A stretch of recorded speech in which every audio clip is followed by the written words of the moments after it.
Teilim, on va faire une étude sur Teilim. Mi Sherotse, Lizkot le Tshuva, celui qui désire réussir à faire Tshuva, Yeragil Bamirat Teilim, il doit avoir l'habitude de faire des Teilim. Celui qui veut réussir à faire Tshuva, il doit avoir l'habitude, prendre l'habitude de dire des Teilim. Qui Amirat Teilim, Mesugal le Tshuva. Parce que le fait de dire des Teilim, c'est une ségoula pour faire Tshuva. C'est-à-dire une ségoula, ça veut dire que vous avez des remèdes, des recettes naturelles. Par exemple, quand on veut que le café soit sucré, on met du sucre dedans. Ou quand on veut que quelque chose soit mouillé, on met de l'eau. C'est ça ce que s'appelle des recettes naturelles, c'est-à-dire que on utilise des ingrédients qui ont un effet l'un sur l'autre et qui ont été expérimentés dans le monde naturel, dans le monde physique. C'est un remède. Et donc quand on veut obtenir quelque chose, on emploie quelque chose qui a la propriété d'amener à cette chose-là. Et la tchouva, c'est quelque chose qui est pas facile, qui est pas évident du tout. Et du moment que c'est pas évident du tout, il faut employer un moyen qui est pas naturel. Il faut employer un moyen qui est pas naturel. C'est-à-dire quelque chose qui a un effet surnaturel, un effet miraculeux. On va expliquer tout ça. Tout ça, on pose le problème maintenant, on va l'expliquer bien clairement. Donc pour arriver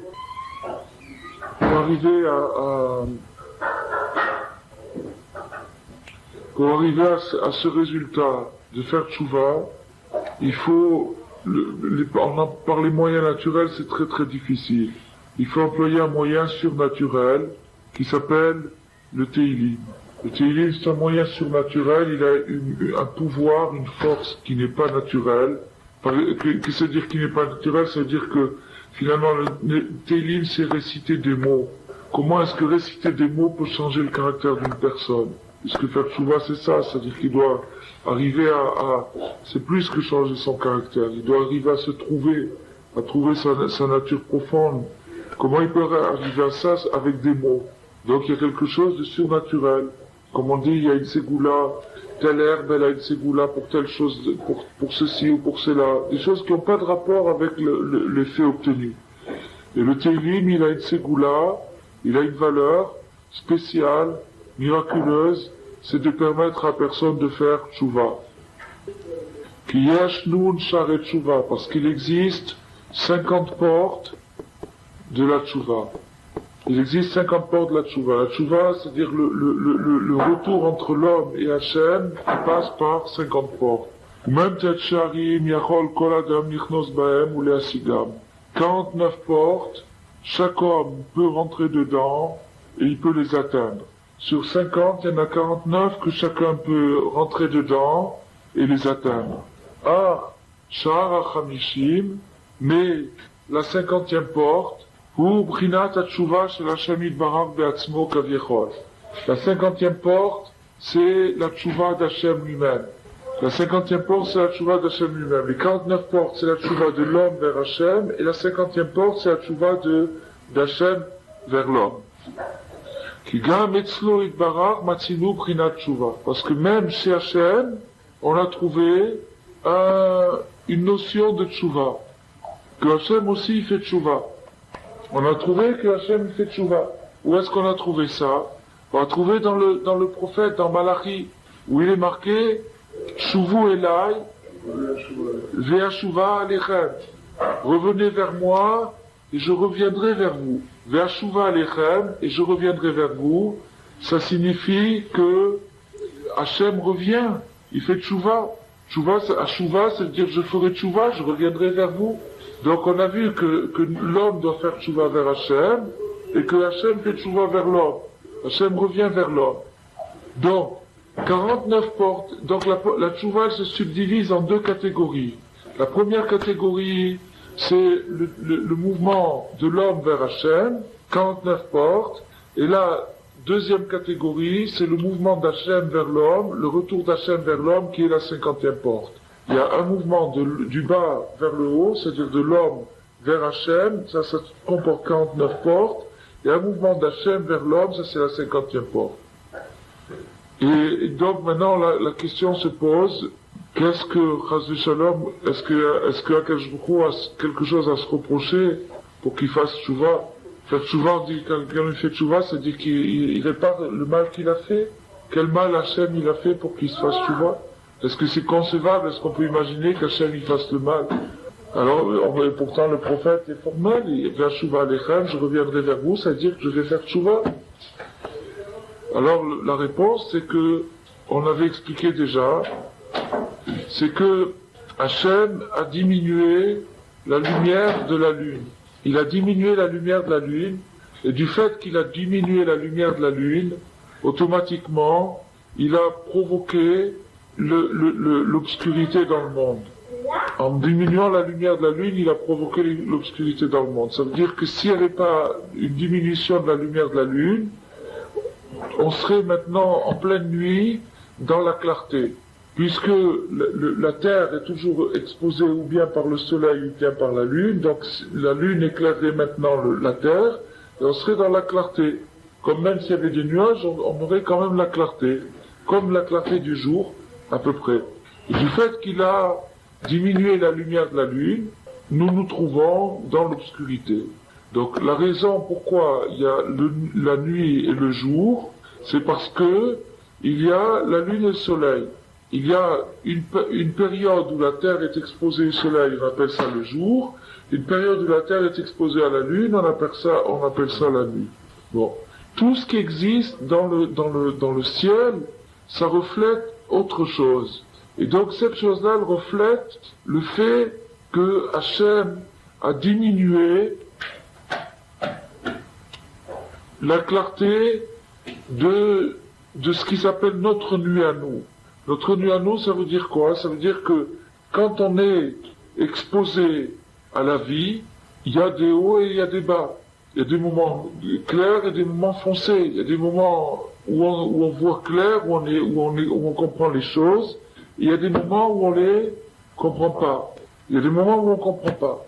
Il y a des moments, comme pour tout le monde, il y a des hauts et des bas. Quand quelqu'un est dans une période de haut, quand ça marche bien dans sa vie, tout va bien, il n'y a pas de problème. Quand il est dans une période de bas, quand il est en bas, c'est là où les problèmes commencent. Quand il a une période où il tombe, où il a plus sa clarté, c'est là où les problèmes commencent. D'où vient que l'homme ait des crises? D'où vient que l'homme peut se trouver dans des périodes de bas?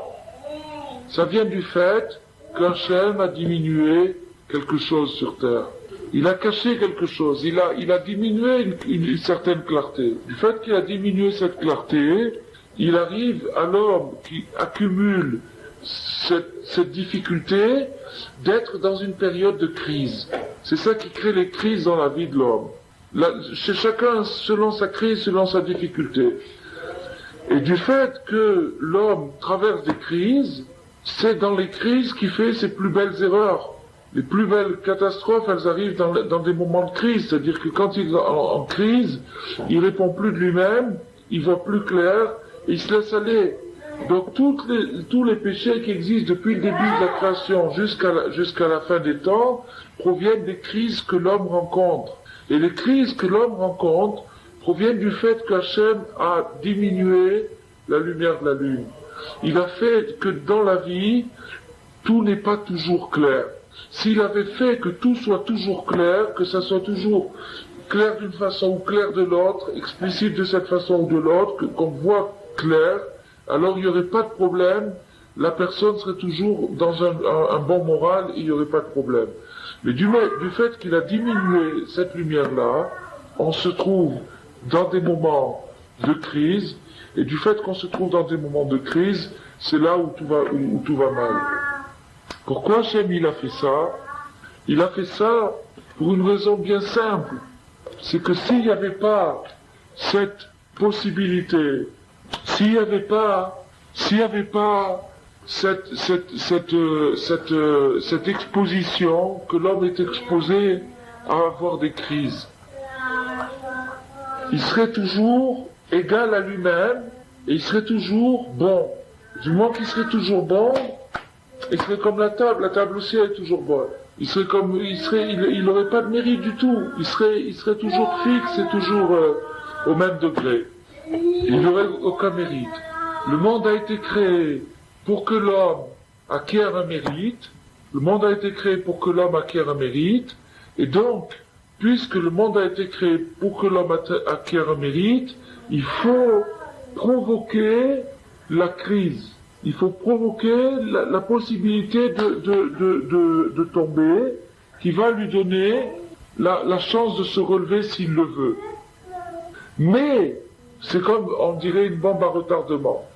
Mais dans cette possibilité de crise, si, Chas v'Shalom, la possibilité de crise, elle était complètement ouverte, alors à ce moment-là, ça serait la chute libre. Quand l'homme rentre dans une période obscure, ça serait la chute libre. Ça serait la chute libre. Au lieu de ça, Hachem, il a laissé une lumière très pâle, c'est la lumière de la lune. C'est-à-dire que dans chaque une de ces crises, l'homme a toujours un repère. Dans chacune de ces crises, il a un repère qui est faible, mais il a un repère. Et ce repère-là, c'est la lumière de la lune. C'est pas une lumière éclatante, c'est pas une lumière formidable comme le soleil, mais c'est une lumière quand même qui peut se voir. Ça s'appelle la lumière de la lune. Maintenant, quel est ce repère dans notre vie à nous, dans notre expérience? Ce repère, c'est que Hachem a fait quelque chose où il s'est contraint au regret. Il a inventé, il a créé le regret. C'est-à-dire qu'il a fait, voilà. Il a fait quelque chose, il a fait une action qu'il a lui-même regretté. Et en regrettant son action, il a créé le regret. Et en regrettant le regret, en créant le regret, c'est ça cette lumière pâle. C'est-à-dire que partout où l'homme se trouve, dans les pires crises qu'il peut traverser, quand il a des moments très difficiles dans sa vie, il y a, d'une manière latente, la possibilité de regretter. Parce qu'Hachem lui-même regrette que l'homme en soit arrivé là. Il regrette d'avoir diminué la lune, c'est-à-dire d'avoir fait qu'il y ait des périodes difficiles dans la vie, et du fait qu'il regrette que cette situation soit produite, ce regret-là est omniprésent. Il est partout, il est dans toutes les situations. Donc il n'y a aucune situation dans la vie que l'homme puisse se dire qu'il se désespère, qu'il se décourage. Parce que le regret d'Hachem est présent, il est inhérent à l'obscurité elle-même. Il est inhérent à l'obscurité elle-même. Et donc maintenant, quand Hachem a dit « Ivio alay kapara », venez apporter une expiation pour moi, c'est-à-dire que j'ai diminué la lune, il a signifié de cette façon, il a exprimé de cette façon, le fait qu'il est Hachem Kaviérol coincé dans l'histoire, il est impliqué dans l'histoire.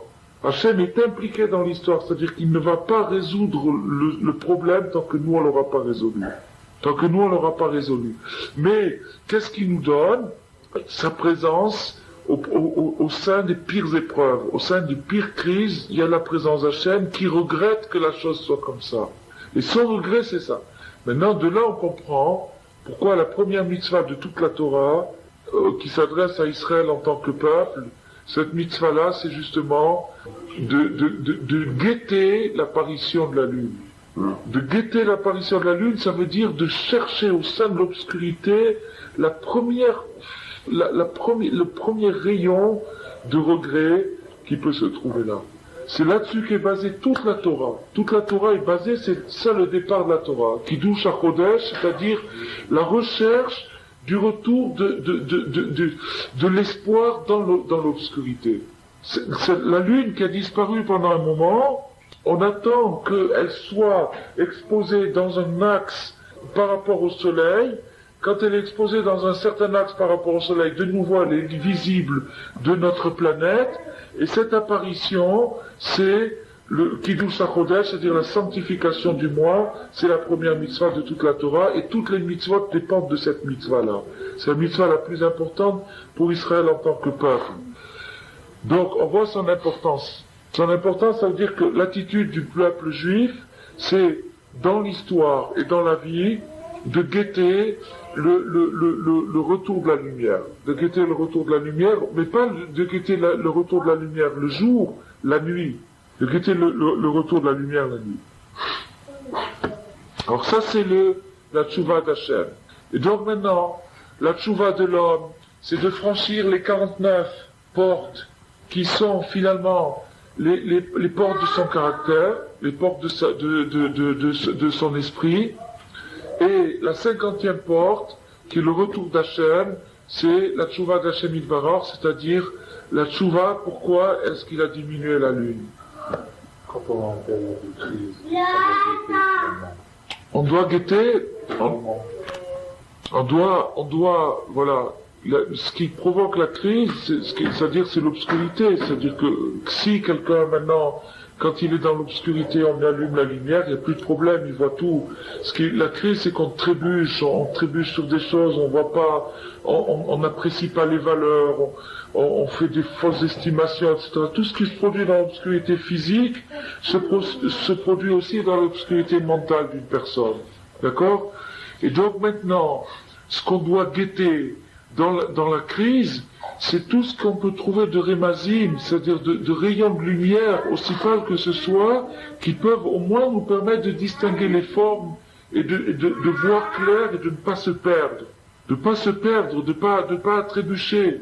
On est tellement découragé que ça, on n'arrive pas. Alors justement, on n'arrive pas. Pourquoi? Parce qu'on ne connaît pas ce principe. Mais en connaissant ce principe, en sachant qu'il y a une lumière dans la nuit, en sachant qu'il y a un reflet de la lumière dans la nuit, et en guettant cette chose-là, en s'entraînant à le faire chaque fois, on arrive à un certain automatisme, et on arrive au moins à s'inculquer dans sa tête, à se dire, il y a de la lumière, je la vois pas, mais il y a de la lumière.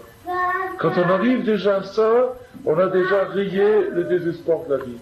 Quand on sait qu'il y a de la lumière, mais qu'on la voit pas, mais on sait qu'elle est là, on a déjà rayé le désespoir. On n'a pas arrangé le problème du tout.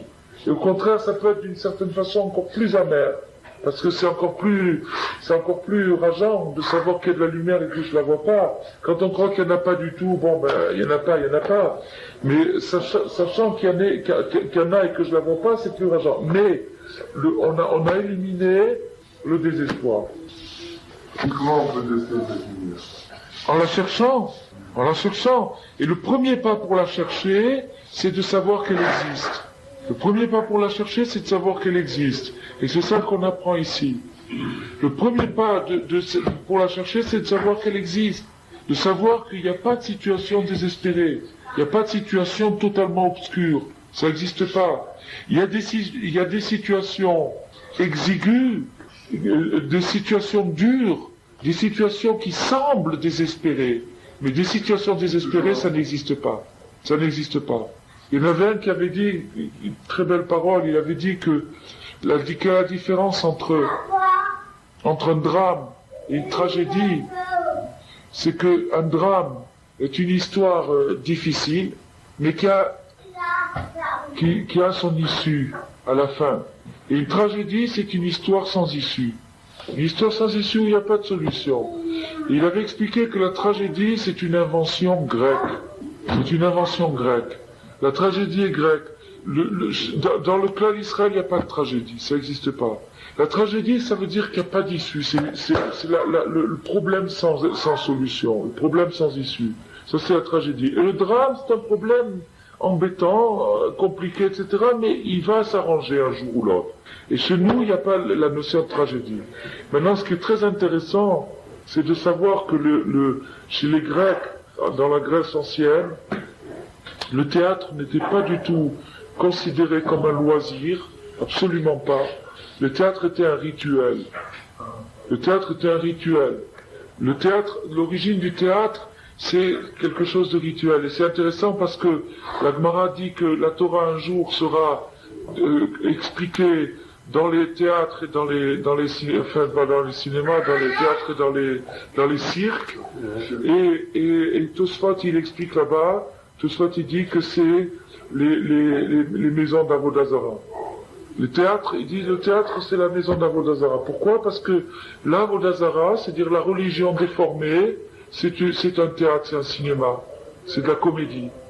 Et, réciproquement, la comédie, c'est une sorte de religion. C'est-à-dire que dans l'Antiquité, chez les Grecs, lorsqu'ils faisaient un rituel, au lieu de faire le rituel, ils faisaient dans un théâtre. Et ils mimaient la tragédie, parce que ce qu'ils cherchaient à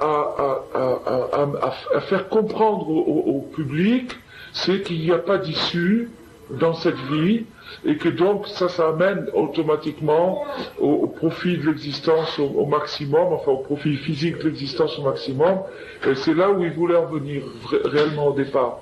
Là où ils voulaient en venir réellement au départ, c'est qu'il n'y a pas d'issue, il n'y a pas de solution, donc autant profiter de la vie rapidement. C'était ça le point où ils voulaient arriver.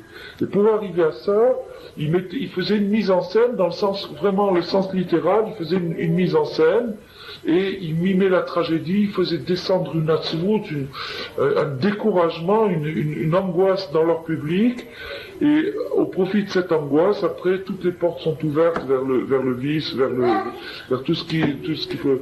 Ça, c'était le jeu qu'ils faisaient. Mais chez nous, il n'y a pas de ça. Parce qu'on sait que l'obscurité provient d'Hachem, c'est Hachem qui a diminué la lune pour créer l'obscurité, et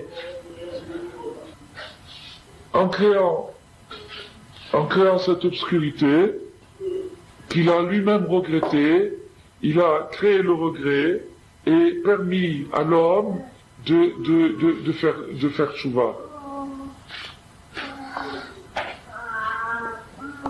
Velu amentet share tchouva, et ces 49 portes de la tchouva, embrinat mentet otiot shiesh bishmot shnemasar shifteka.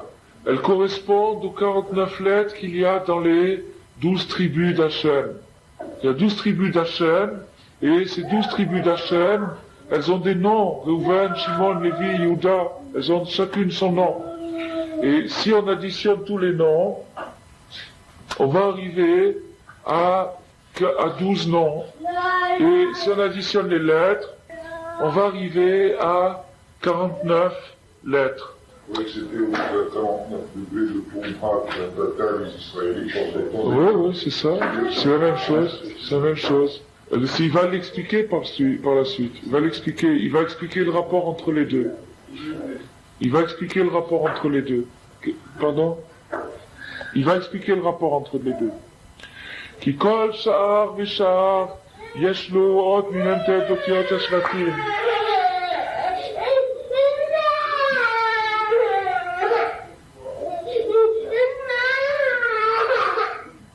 Car chaque porte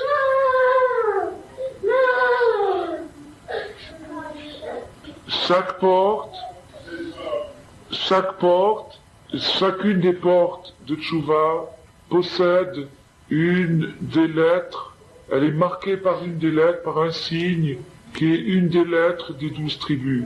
En vérité, si vous regardez bien, il n'a pas dit les tribus d'Israël, il a dit les tribus d'Hachem. Que la différence entre les tribus d'Hachem et les tribus d'Israël, la différence c'est que les tribus d'Hachem c'est dans le ciel, les tribus d'Israël c'est sur terre. En vérité, c'est la même chose. Voilà. C'est des portes. Et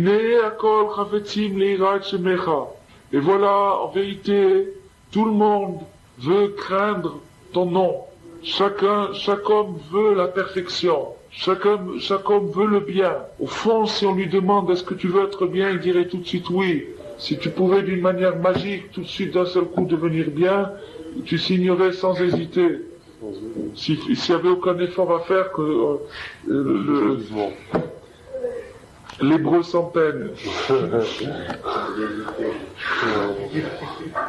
Alors, tout le monde signerait un contrat immédiat. Vafal piken, lav kol adam zoché la sotchouva. Et malgré que tout le monde veuille réussir, veuille être bien, c'est pas tout le monde qui y arrive. C'est même rare ceux qui y arrivent. Tout le monde veut le bien au départ, mais ceux qui y arrivent sont rares. En parlant des 12 tribus, j'ai vu une explication extraordinaire dans le Ramban qui explique le éphod, le Rochen, qui portait le Kohen Gadol.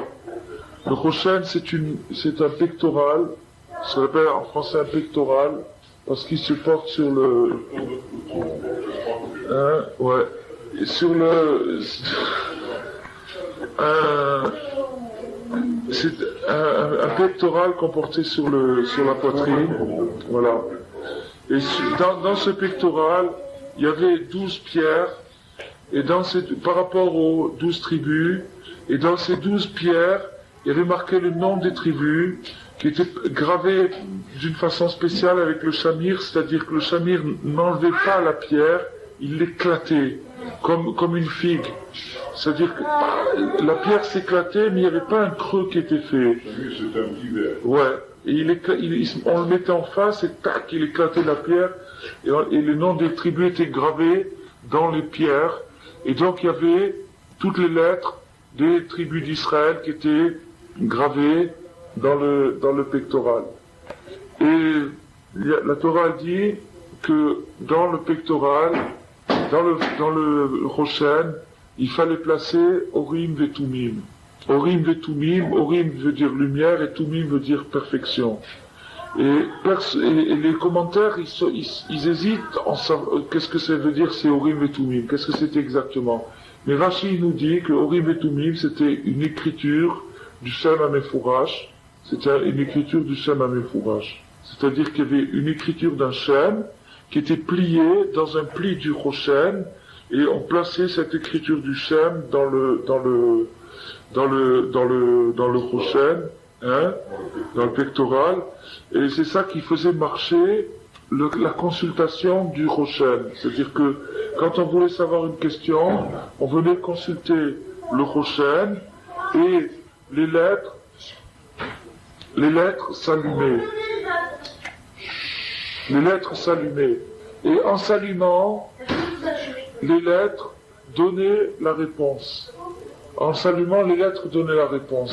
D'accord? C'est-à-dire qu'on consultait le Rochen, et grâce au Orim Vetumim qui était caché dans le pli du Rochen, le Rochen allumait des lettres qui donnaient la réponse.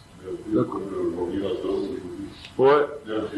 Le problème, c'est que il y a deux problèmes qui se posent ici. Premièrement, c'est qu'il n'y a pas assez de lettres pour dire toutes les phrases qu'on veut. Deuxièmement, c'est qu'il y a des doubles lettres et qui n'y sont pas, donc il manque des lettres. Et troisièmement, un problème encore beaucoup plus grave que ça, c'est que comment mettre les lettres dans l'ordre? Comment les classer dans l'ordre? Avec par exemple 20 ou 40 lettres, vous pouvez former des centaines de phrases différentes. Donc maintenant, le Kohen, il demandait une consultation, les lettres s'allumaient sur l'ordinateur, supposons. D'accord? Les lettres apparaissent sur l'écran, mais il faut les mettre dans l'ordre. Avec les lettres que j'ai maintenant, qui viennent de s'allumer, je peux faire des centaines de phrases. Donc je suis pas renseigné. Je suis pas renseigné. Le fait que les lettres s'allument, c'est un miracle.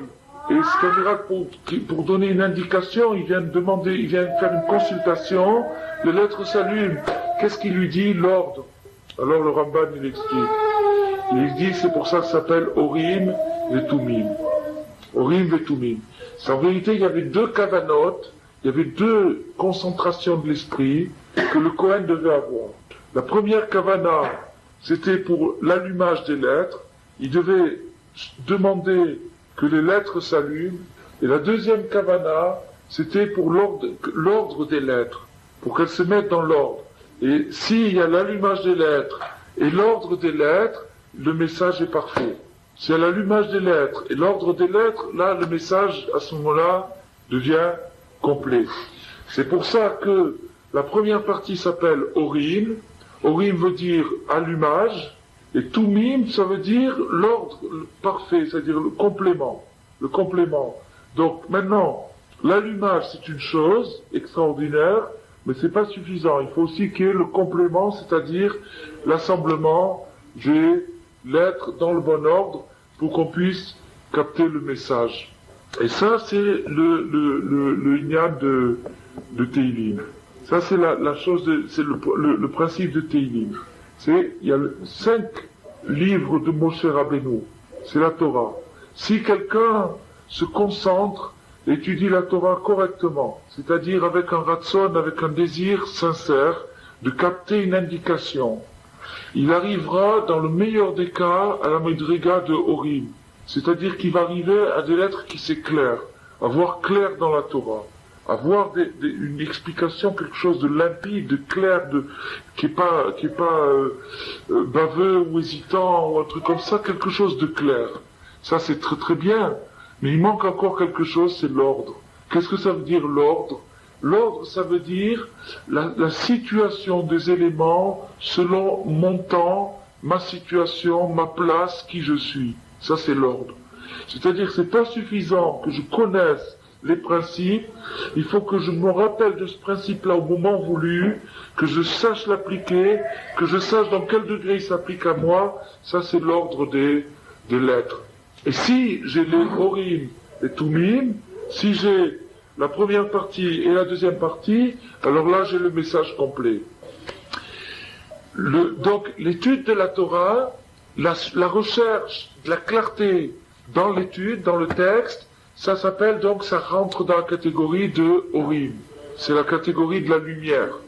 Et l'étude, la lecture du Teilim, ça rentre dans la catégorie de Tumim. Et donc Teilim et Tumim avec le Kollel, c'est exactement la même gematria. C'est-à-dire que le Teilim, la lecture du Teilim, où vous avez 5 livres, vous avez les 5 livres des psaumes, il y a 5 livres qui ont été écrits par rapport aux 5 Chumashim, c'est le Tumim du Chumash. C'est le Tumim du Chumash, c'est-à-dire que ça vient jumeler le Chumash. Ça vient jumeler la Torah. Toutes les difficultés que vous pouvez avoir, même si vous possédez à fond le texte de la Torah, d'une façon brillante, d'une façon extraordinaire, et il n'y a qu'à regarder toutes les erreurs qui ont été commises dans l'histoire par des grandes sadikim, elles ont été commises par le fait une erreur de temps. Une erreur de temps, c'est-à-dire ils connaissaient l'idée, mais il y a eu ou bien une précipitation, ou bien un manque de rapidité, ou bien il y a eu un décalage. Il n'y a jamais eu chas v'shalom chez un tzaddik, une erreur grossière. Il y a toujours eu une erreur d'estimation, c'est-à-dire d'ordre. Bon, David Amelech, il est venu, il a mis une solution à ça, avec le Teilim. C'est-à-dire que le fait de recourir à Hachem pour réussir à mettre l'ordre dans les idées que j'ai puisées dans la Torah, ça c'est la mentalité de Teilim. Ça, c'est la base de Teilim. La base de Teilim, c'est-à-dire que la Torah, c'est extraordinaire. Sans la lumière, on n'y voit rien du tout. Il faut connaître la Torah. Pas seulement la connaître, mais la connaître d'une manière limpide, cristalline. Mais c'est encore pas suffisant.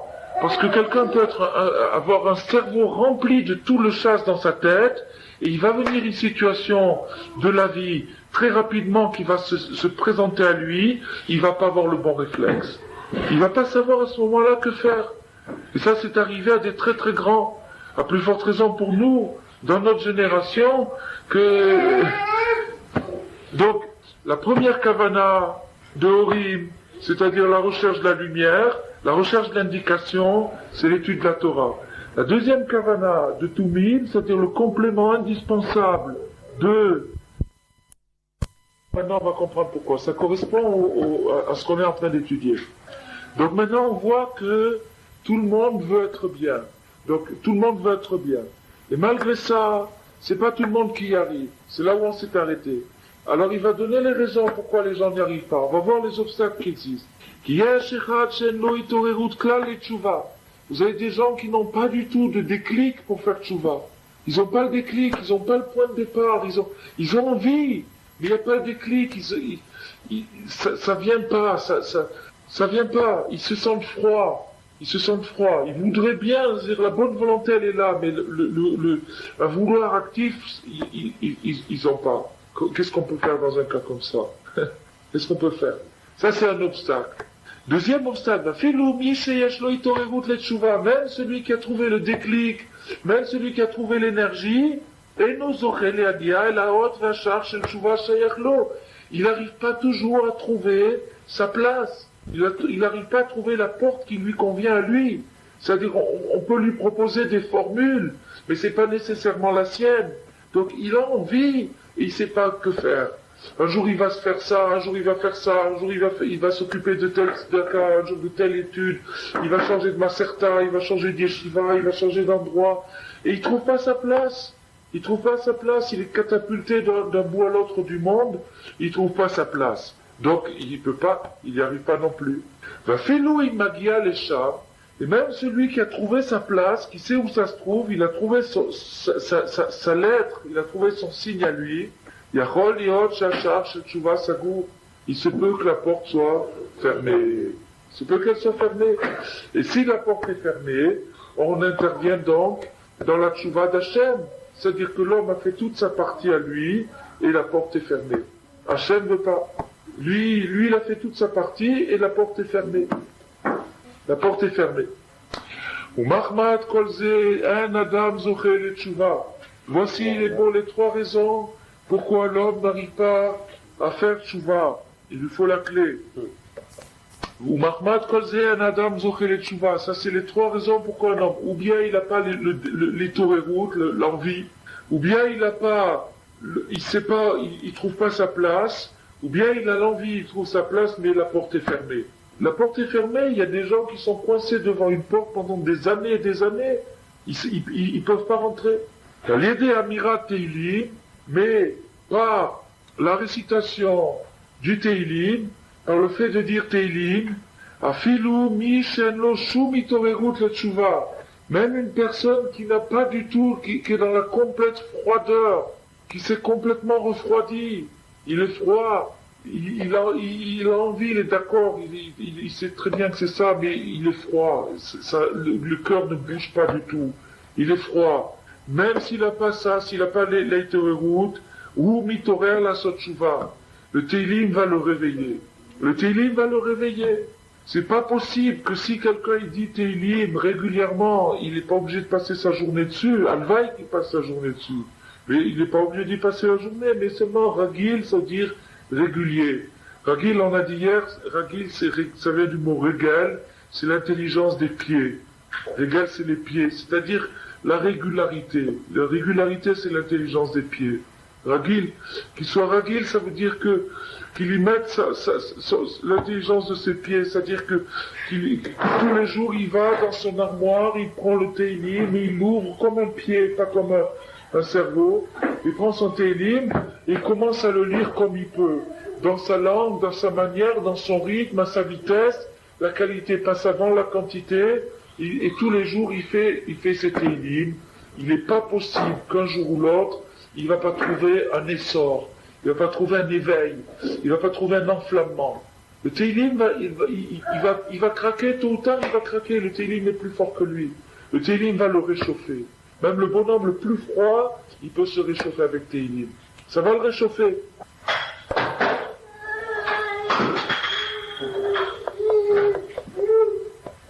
Rappelez-nous, quand on a mal à la tête, c'est ce וגם זוכה על ידי תהילים להגיע אל השער ואות השייך לו. Et aussi, il réussit avec le Teilim d'arriver à trouver à la lettre et à la porte qui lui convient. Il arrive à trouver sa porte à lui. Il arrive à trouver sa porte. Donc si quelqu'un se dit, bon, moi j'ai de la Torah, j'ai envie de faire tchouva, bon, alors vous me dites, et je veux, mais il faut qu'il trouve sa place. La réponse est ici. C'est la notion de Toumim, c'est-à-dire qu'il a trouvé Orim, c'est la Etorerut, c'est-à-dire c'est l'inspiration.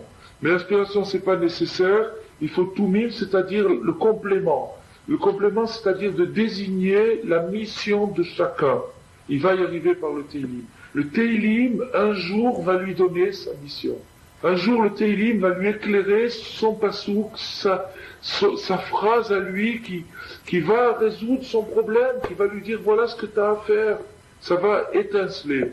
Ça, c'est un Mekoubal à Yerushalayim qui m'a dit ça, que si quelqu'un est régulier dans la récitation de Teilim, un jour, il y a un verset qui s'allume pour lui. Un jour, il y a un verset qui s'allume pour lui. Mais il le comprendra, c'est ça le truc. Il va le comprendre. Il va le comprendre. Il va le comprendre. Il y avait une femme, la femme d'un grand rave. Il y avait un grand rave, et sa femme, elle était, comme on peut dire, une passionnée des Télim. Elle faisait du Télim tout le temps. Et un jour, il y a un chassid qui est venu en consultation chez son mari, et son mari était très occupé, et il ne pouvait pas recevoir ce chassid. Alors la femme, tout en tenant son Télim, elle a dit au chassid, nous, de l'air de dire quel est ton problème. L'autre, il a dit, j'ai mal au pied, j'ai mal au pied, j'ai mal au pied. Et elle, dans son Télim, il y avait marqué Ner les Ragli. Elle était dans le passou qui a marqué Ner les Ragli. Alors elle a dit au type, elle a dit, Ner les Ragli, allume une lumière. Il a allumé une lumière, il a guéri. Pourtant, c'est pas ça l'explication du passouk. Mais elle a compris à son degré, elle a compris à son niveau, et c'était un degré de Ruach HaKodesh. Le Ruach HaKodesh, il est caloul toutes les mentalités de toutes les époques, de tous les trucs. Donc, même si quelqu'un il fait un pshat complètement faux dans le Teilim, mais c'est son pshat à lui, et ça lui ouvre la porte complètement. Même si les pas naquis. Même, ouais, il y avait, on raconte qu'il y avait, c'est la Tmimout, le Teilim, c'est le genre de, c'est Toumim, c'est la chante Tmimout. On peut le lire à tous les degrés. C'est-à-dire, on peut le lire Au contraire, le premier degré, c'est le meilleur. C'est le meilleur, parce que c'est Toumim. C'est valable pour tout le monde. Toumim, c'est la chante Tmimout. Tam, ça veut dire simple. C'est simple. Et perfection. Simplicité et perfection. Il y a un sot gadol là-dedans. Alors, donc, maintenant, il va donc trouver la porte, c'est-à-dire qu'il va trouver son pasouk, qui va comprendre lui, comme il y avait une fois un gars qui était, un pauvre gars, ce qu'on appelle un amaret, c'est un type qui sait pas lire, il était perdu dans la forêt, et il était perdu dans la forêt, il savait plus par quelle direction retrouver son chemin et tout. Alors comme il savait, il voulait faire une prière, il savait pas quelle prière. Alors il a dit, Venatati esav besadecha. Ça veut dire je donnerai de l'herbe dans ton champ. Mais pour lui esav, ça voulait dire esav. Ça veut dire qu'il a dit à Kajvouchou, Venatati esav besadecha, donne-moi un esav, ça veut dire un goy, fait apparaître un goy. Et il y a un gars qui est venu, qui lui a donné la direction. Donc, Akashvouchou, il regarde le cœur, il regarde le cœur de la personne. Il a fait cette prière tellement sincèrement que Akashvouchou lui a fait venir un essave de service. Et il a fait venir le essave de service pour lui indiquer la route. Donc c'est à ce niveau-là que le Teilim éclaire chaque personne, parce que le Ruach HaKodesh est kaloul toutes les madrigotes, tous les degrés de toutes les situations de toutes les personnes, c'est kaloul dedans. Donc maintenant, première chose, il n'est pas possible que quelqu'un qui s'engage dans le Teilim trouve pas un jour l'inspiration, la chaleur. Il n'est pas possible non plus que quelqu'un qui s'engage dans le Teilim ne trouve pas un jour sa porte. C'est-à-dire un verset qui va lui expliquer à sa madrigale là où il est exactement ce qu'il a à faire, sa mission. Ça c'est la deuxième chose. Et la troisième réponse, elle est plus forte encore que les deux autres. Il n'est pas possible qu'un jour l'homme n'ouvre pas la porte. C'est-à-dire que, si vous comprenez bien, on a expliqué tout à l'heure que le troisième c'est la tchouva d'Hachem, Kaviechol, pour ainsi dire, le Teilim c'est le moyen pour ainsi dire, de forcer la tchouva d'Hachem. C'est-à-dire que Hachem s'est engagé à diminuer la lune, à créer l'obscurité, à cause du fait que la lune a été diminuée. Il y a eu toute l'histoire de David Améler qu'on va voir dans quelques instants, et à cause de ça, Akadosh Baruch Hu le regrette. Il ne peut pas faire le jeu pour nous parce qu'il s'est engagé et c'est comme ça la vie. Il faut que ce soit nous qui fassions tchouva. Et lui, il fait aussi tchouva. Comment est-ce qu'il fait tchouva? En nous donnant Teilim. Comment est-ce qu'on fait tchouva? En disant Teilim. Voilà le point de rencontre entre Hachem et les hommes, c'est le Sefer Teilim. point de rencontre entre Hachem et les hommes, c'est le Sefer Tehillim. Il servent même pour la personne qui ne sait pas lire le livre. Il est lu en français. Il est lu en français, pareil. bien sûr. Bien sûr. L'essentiel, c'est de capter la pensée le roi HaKodesh de David Améler. Finalement, quelqu'un qui sait l'hébreu, qu'est-ce qu'il fait quand il lit? Il traduit dans sa tête. Donc l'autre, il traduit avec ses yeux, l'autre, il traduit dans sa tête. Celui qui lit l'hébreu qui ne comprend pas. Exactement. Et encore dans un sens, celui qui, il vaut mieux peut-être dans un sens qu'il lise en français, c'est peut-être mieux pour lui. La troisième, c'est là où Hachem s'est engagé.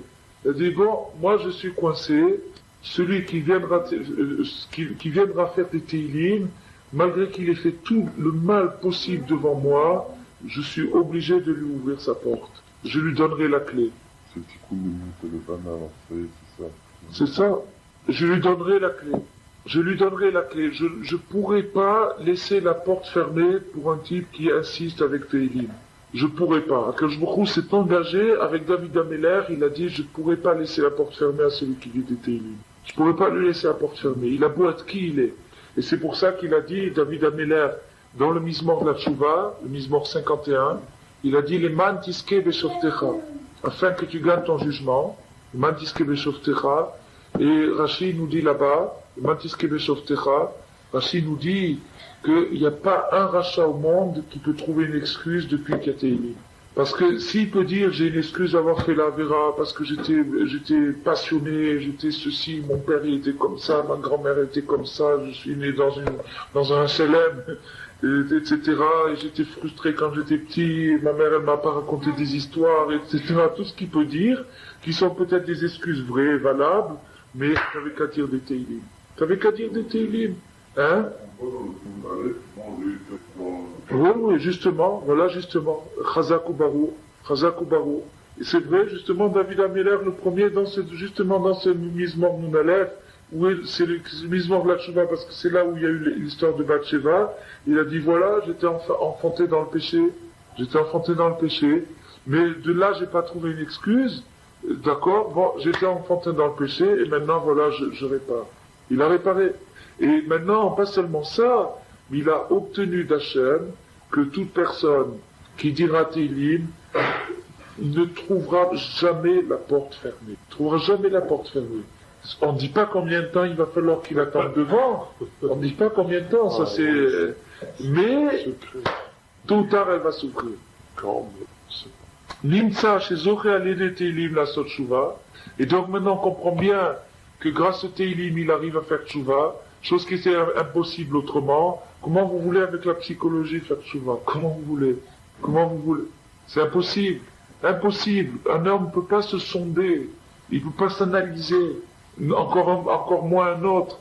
Rabbi Nathan, il a dit un jour, je peux faire un pshat, c'est-à-dire je peux donner une explication sur le Maram Shif le plus difficile. Le Maram Shif, c'est un des commentaires les plus exigus, les plus fins, très très très difficiles à décortiquer. Il a dit, je peux donner un pshat, je peux donner une explication sur le Maram Shif le plus compliqué, mais pas sur un homme. Pas donner une explication sur un homme, analyser une personne. Comment on peut? Il faut remonter jusqu'à Adam Arishon et aller jusqu'à Mashiach, dans les deux sens. C'est voir toute sa racine, qui ont été ses parents, tout ce qu'ils ont fait, d'où il vient, qu'est-ce qu'il était, etc., et qu'est-ce qu'il deviendra après. Et après, on peut faire le point de la personne, qu'est-ce qu'elle est aujourd'hui. Et si on comprend pas ni sa racine, ni son futur, on peut rien dire sur lui. Et c'est pour ça qu'il y a marqué, elle t'a dit naître avec comment? Ne le juge pas avant que tu arrives à sa place, parce que tu n'arrives pas à sa place. Tu sais pas où il est, tu sais pas qui il est. Ni soi-même. Comment? Ouais. Il n'y a que Hachem finalement. Ouais, il n'y a que Hachem qui est sur ma David corde. Améler, c'est ça. David Améler, c'était Adam Arishon et Mashiach en même temps. Ouais. Il a fait La jonction, il fait la boucle entre les deux. Ensuite, tu dis qu'on fait comprendre un peu qu'il y a une chose. Parce que eux, il y a un degré où la Torah demande aux Shoftim, et si tu regardes bien dans toute la paracha des Shoftim et dans les dinim des Shoftim, quand il y a un Békin, Amiti, Alpi Torah, il y a Hachem, le Shofet il l'appelait Elohim, il y a la présence d'Hachem, et c'est ça le truc aussi du Roshan Mishpat, c'est-à-dire que Orim, si tu veux, c'est la connaissance de la Torah, Mais il y a tout mime aussi, c'est-à-dire l'inspiration précise au moment de savoir comment juger le cas. Toujours. Mais bien sûr, si c'est des Dayanim Amitim, Hachem est avec eux, sinon il ne pourrait pas. Un homme ne peut pas. Akadosh Baruch Hu a ouvert cette possibilité qu'il y ait des shoftim inspirés par Hachem avec sa présence qui puissent juger un cas. Mais si c'est pas des shoftim amitim qui ont la présence d'Hachem, leur jugement il est... Donc voilà. Donc la tchouva est quelque chose d'humainement impossible, avec les moyens naturels dont on dispose, c'est-à-dire la psychologie, la fatigue, l'effort, la réflexion, etc. On n'arrive à rien, on peut pas y arriver parce que ça nous dépasse, mais il existe une ségoula, c'est-à-dire un moyen miraculeux d'y arriver, c'est le Teilim. Ou Akadosh Baruch Hu Kaviechol nous a donné la solution. Il a révélé la solution. Et tout ce qu'il nous demande, c'est de prendre nos pieds, d'avoir l'intelligence des pieds, d'aller tous les jours vers la Sifriya, de prendre le Sefer Teilim et de réciter. C'est tout ce qu'il nous demande. C'est tout ce qu'il nous demande. C'est pour ça que maintenant, avec ce Gilouï qui est extraordinaire, qui est quelque chose de très très grand, c'est vraiment, ça ouvre des portes extraordinaires. Ça ouvre des portes extraordinaires. Qu'au lieu de la personne, au lieu de dire je vais faire Chouva, il a qu'à dire je vais faire Teilim.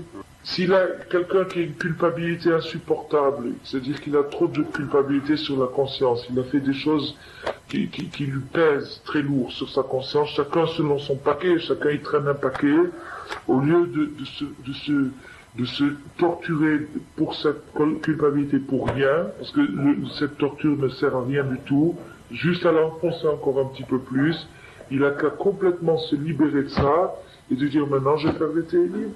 Puisqu'on m'a dit que c'est ça la porte, je vais en faire. Il y a de là-dedans des sodotes très très grands.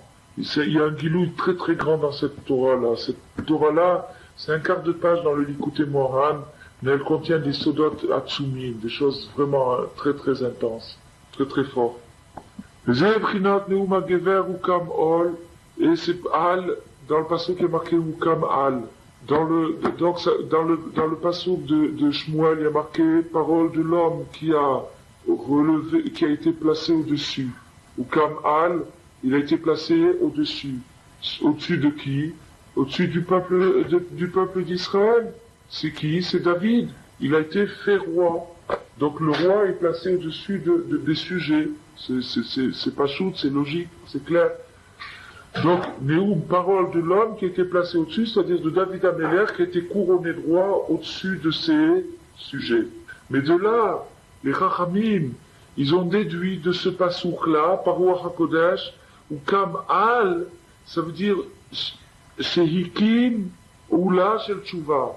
Il a démontré, il a élevé, Oula, c'est la Shon Toelet, c'est-à-dire l'avantage, le bénéfice de la Tshuva. David Améler, il a démontré, il a prouvé la grandeur de la tchouva. Mais pas la grandeur seulement, le profit de la tchouva. Qu'est-ce que ça veut dire le profit? Ça veut dire que avant la tchouva, j'étais, mettons, à 25, d'accord? Degré 25. Après je suis tombé, j'ai fait une faute, je suis descendu à moins 40, d'accord? Et après la tchouva, je suis monté à plus 50. Donc, entre 25 et plus 50, il y a 25. Ça, c'est l'avantage de la tchouva. Le bénéfice de la tchouva, c'est le fait qu'en étant tombé et en ayant fait tchouva, je suis remonté plus haut qu'avant de tomber. Ça, c'est le bénéfice de la tchouva. Mais ça, il faut le démontrer. C'est facile à dire. Il faut le prouver. Qui c'est qui l'a prouvé? David Améler. David Améler. Il a prouvé l'avantage de la tchouva. Il a démontré l'avantage de la tchouva. Il a démontré la possibilité de la tchouva, il a démontré l'avantage de la tchouva. Comment? Uneim Zemirot Israël, la douceur des mélodies d'Israël, qu'elle aidait Brinat Neim Zemirot Israël d'Aïnou Sefer Teilim chez Assad, grâce au livre de Teilim qu'il a établi, à l'aider Ukam Oula Shel Tchouva. Avec ce Sefer Teilim, il a établi la grandeur de la tchouva, avec le Sefer Teilim lui-même. Donc le verset nous explique pourquoi qu'elle aidait Teilim zochim le tchouva. Parce qu'avec le Teilim, on arrive à la tchouva. Donc lui, David Améler, avec son Teilim, il a ouvert la porte de la tchouva, mais il a aussi démontré la valeur de la tchouva. Pourquoi? Ze Shamu Chazal, Lo Haya David Raoui Leoto Maaseh. Les Chachamim, ils ont dit que David n'aurait jamais dû commettre l'action de Bathsheba. Il n'aurait jamais dû commettre l'action de Bathsheba. Et là, Kedé Leorot Shuva le Yachid. Mais pourquoi a-t-il été amené, Mina Shamayim, à faire cette action-là pour tracer le chemin de l'individu, pour tracer le chemin du retour pour l'individu. Donc, Mina Shamayim, David Améler a été amené à cette action de Bathsheba, qui n'était pas du tout un péché, absolument pas, mais qui est une action qui n'était pas dans le degré de David Améler. David Améler, il a dit, Agajouchou, ouvre-moi toutes les veines que tu veux, tu vas pas trouver une goutte de sang. Ça veut dire que David Améler était totalement pur. Il était totalement pur, du haut jusqu'en bas, il était pur. Comment est-ce qu'un homme pur peut en arriver à une chose comme ça? Il n'a pas fait de faute. Il n'a pas fait de faute. Seulement, il y a eu quelque chose de regrettable qui a été produit. Et quelque chose de regrettable qui a été produit. Il y a quelque chose de regrettable qui a été produit. Quelle est la chose regrettable? C'est que, normalement, cette chose-là n'aurait pas dû se passer comme ça. Il aurait dû se marier avec Bathsheba. Après. Il fallait qu'elle se marie avec Uriah Hitti. Il fallait qu'elle se marie avec Uriah Hitti. Moi, je voudrais bien comprendre parce que si on envoie quelqu'un au front, Oui. l'espoir de le tuer, Oui. qu'il meure et que pour lui prendre sa femme, pour moi, c'est un peu une faute. Bon, c'est pas une faute très grave parce que ça se faisait couramment à ce moment-là. C'est pas pour ça. Vous allez voir. Je vais vous expliquer. Uriah Hitti a manqué de respect au roi d'Israël. Manquer de respect au roi d'Israël, Chayav Mita. Il est passible de mort, c'est tout. On manque de respect à un roi, c'est passible de mort. Un roi n'a pas le droit de pardonner son offense. Il n'a pas le droit de pardonner. Parce qu'il représente la royauté divine sur terre, et il n'a pas le droit de pardonner son offrande. Uriah Hitti a fait un affront à David Améler, il était Chayav Mita. Mais Chayav Mita était passible de mort. La faute qu'a fait David, c'est de l'envoyer au front se faire tuer, au lieu de le condamner, au lieu de le faire juger et de l'exécuter en Israël. Pourquoi? Parce que Amon, l'ennemi d'Israël à ce moment-là, il mettait des dragons, des épées, des serpents sur leurs épées. Et quand l'épée a tué Uriah, ça a été une espèce de vengeance pour Avodazara. C'était une idole, ce serpent-là. Et donc, ça a nourri un petit peu l'idole. Ça a un petit peu nourri l'idole. C'est-à-dire, le sang qui a été versé, le sang de cet homme qui a été versé, a nourri un petit peu l'idole. C'est ça la faute c'est ça toute la faute de David. Mais Uriah Hitti, il était totalement. Et Bathsheba était libre. Personne ne partait à la guerre dans l'armée de David Améler sans donner un divorce à sa femme. Donc elle était totalement libre comme une jeune fille. Et, Alpi Sod, Alpi Emet, Bathsheba était le zivoug, c'était la femme de David Améler. Pourquoi? Pas seulement qu'elle était destinée. Bathsheba, c'était le Gilgoul de Chava, de Chava, et David Améler, c'était le Gilgoul de Adam. C'était le retour d'Adam vers Chava. Seulement que David Améler, c'était le nefesh d'Adam, et Bathsheba, c'était Chava.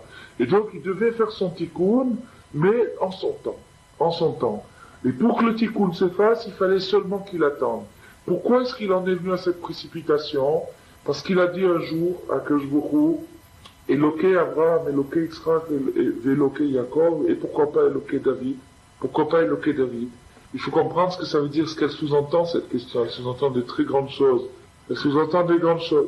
Alors Akashbourou, il a dit, parce que eux ont été éprouvés, et toi tu n'as pas été éprouvé. Alors David Améler, il a dit, éprouve-moi. Alors Akashbourou, il a dit, d'accord, je vais t'éprouver. Au moment qu'il a dit, éprouve-moi, il était sur sa terrasse, à Yerushalayim, et il y a une colombe, qui était le Satan, qui est passée, comme ça. Alors David Améler a pris son arc, il a tiré sur la colombe, et la flèche, elle est partie, elle a coupé une ficelle qui tenait un rideau. Et quand la ficelle est tombée, il a vu Bathsheba. Et quand il a vu... Oui. Et quand il a vu Bathsheba, il a eu la pensée du tikkun. C'est-à-dire que pour lui, c'était Chava. Comprenez? Donc, il a eu cette pensée du tikkun.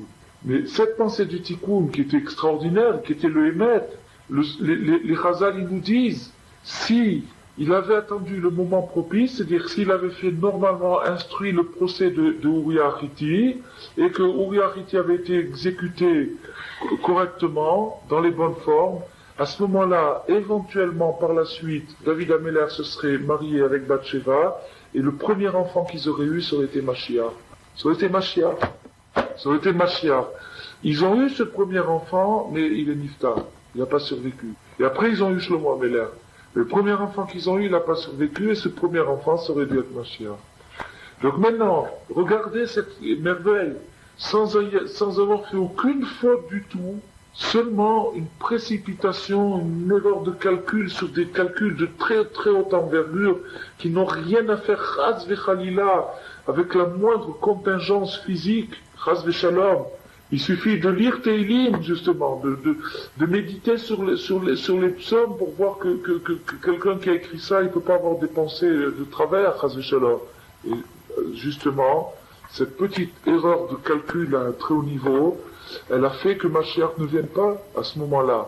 Et donc David Améler est tombé dans l'amertume la plus grande du monde sans avoir fait de faute. Et en tombant dans cette amertume, il a ouvert la porte à tous les pécheurs du monde.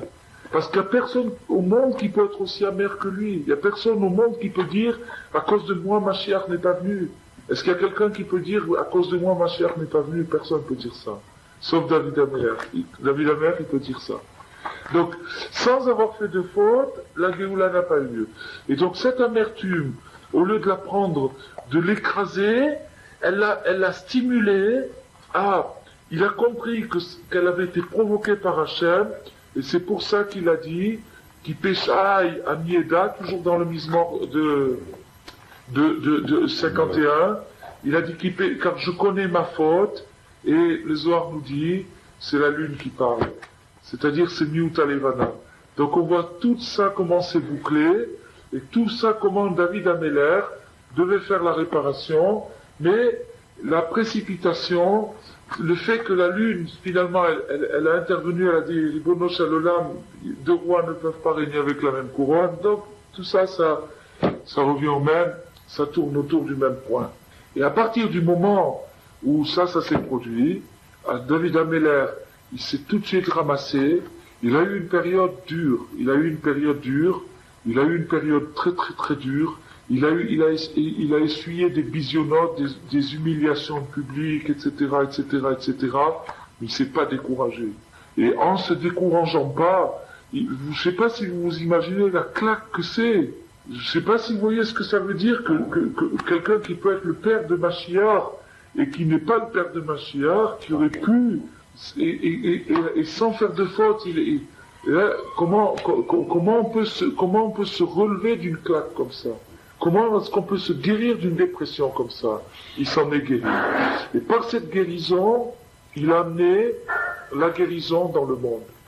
Il a amené la guérison du monde. Et c'est pour ça donc que les Chazal disent, les mantiske beshavtecha, pour que tu gagnes, il y a plus David Améler, il a dit, il n'y a plus un rachat qui peut trouver une excuse à partir de moi. À partir d'un homme comme moi, qui a été aussi brisé, mais qui s'est relevé, et qui a fait des télim, tout le monde peut en faire autant. Tout le monde peut en faire autant. Et le Zohar dit une autre explication.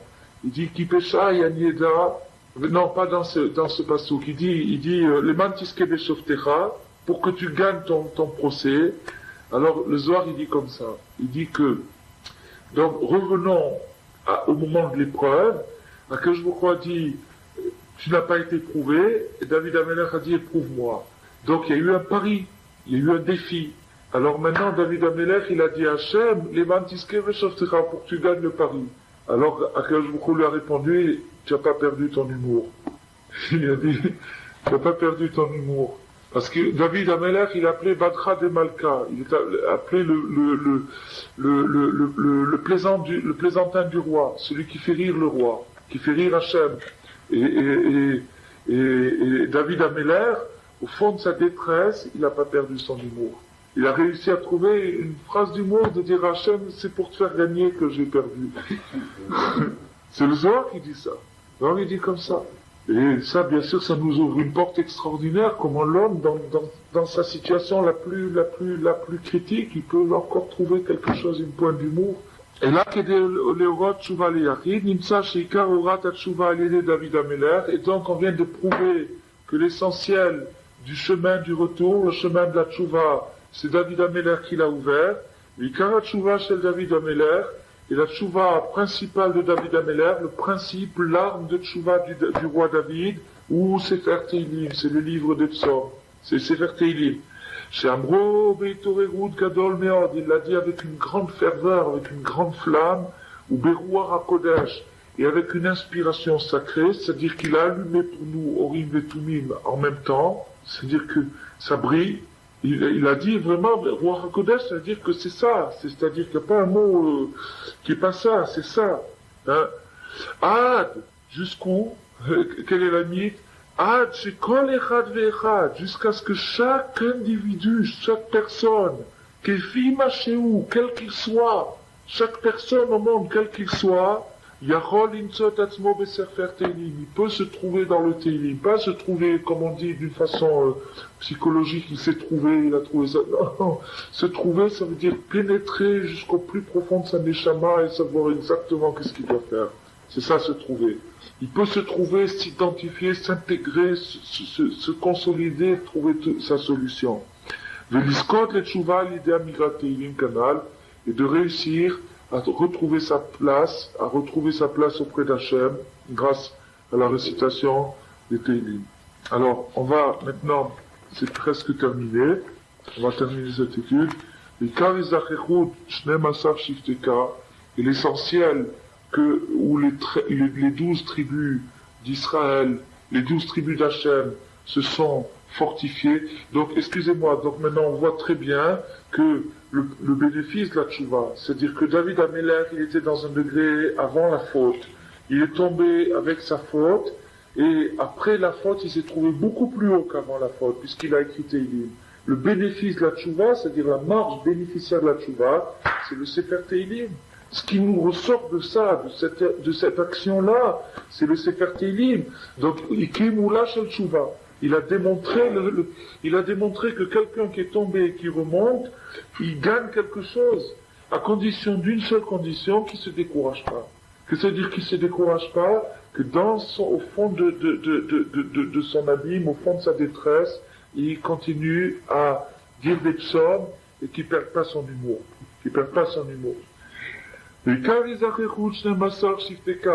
Et l'essentiel de la purification des 12 tribus, Shehem Memtet Etiot, qui sont les 49 lettres. Shehem Prinat Memtet Sharet Tchouva, qui sont les 49 points de la Tchouva. Ayah de Mitzrayim, ça s'est passé en Égypte. C'est en Égypte parce que les tribus d'Hachem, elles sont glorieuses, elles sont brillantes et tout, mais tant qu'ils sont pas tombés, ils ont rien prouvé. Alors, Hachem, ils a fait tomber, ou en Égypte, Mitzrayim, chez où Prinat Netzar à Garonne. Mitzrayim, c'est la gorge. La gorge. Metzar, ça veut dire l'étroitesse de la gorge.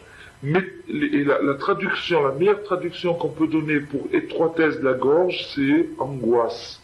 Le mot angoisse. D'accord? Donc ça veut dire quoi? Ça veut dire que maintenant, vous avez la tête et vous avez le corps. D'accord? C'est deux parties principales de l'homme. La tête et le corps. Et vous avez la liaison entre la tête et le corps qui est faite par le cou, qui est beaucoup plus fin que la tête et que le corps. Et la partie principale du cou, c'est la gorge. D'accord? Donc maintenant, la liaison entre le ciel et la terre, entre la tête et le corps, passe par la gorge. Bon. Mais maintenant, qu'est-ce qui se passe? Il se passe que la lumière, l'énergie mentale de l'esprit,